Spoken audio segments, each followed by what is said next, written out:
श्रीराम समर्थ.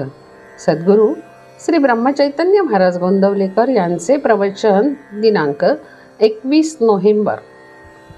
कल्पना थांबून वृत्ती स्थिर झाली पाहिजे.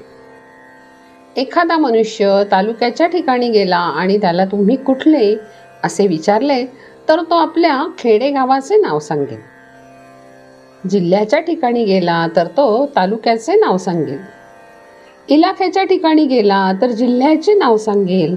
तसेच दुसऱ्या प्रांतात गेला तर आपल्या इलाख्याचे नाव सांगेल आणि परदेशात गेला तर आपल्या देशाचे नाव सांगेल.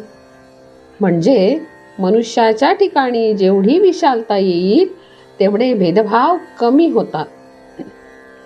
तसे मनुष्य कोणत्याही धर्माचा असला तरी सर्व धर्माचे मूळ एकच असल्यामुळे त्या मुळाशी जो गेला त्याला सर्व धर्म सारखेच.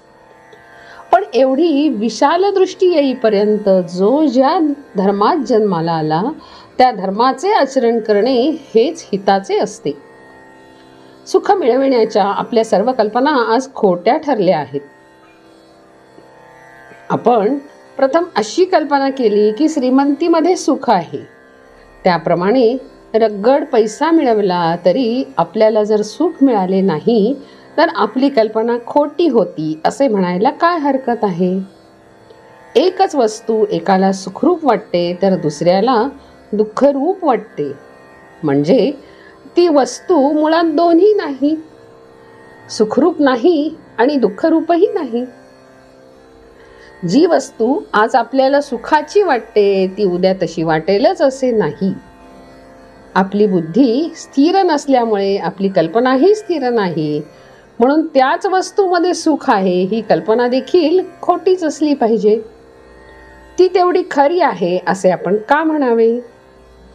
जगातली आपली नाती आपण कल्पनेनेच लावतो. ती नाही म्हणायला किंवा विसरायला आपणच तयार होतो. आपल्यावर संकट आले की आपल्याला पूर्वीच्या गोष्टी नाती वगैरे गोड लागत नाही. त्यावेळी आपल्याला चैन पडत नाही. हा सर्व कल्पनेचाच खेळ आहे. एका काट्याने दुसरा काटा काढावा आणि नंतर दोन्ही टाकून द्यावे त्याप्रमाणे एका कल्पनेने दुसरी कल्पना मारावी आणि शेवटी दोन्ही कल्पना नाहीशा कराव्यात. कल्पना करायचीच तर ती भगवंताविषयी करूया.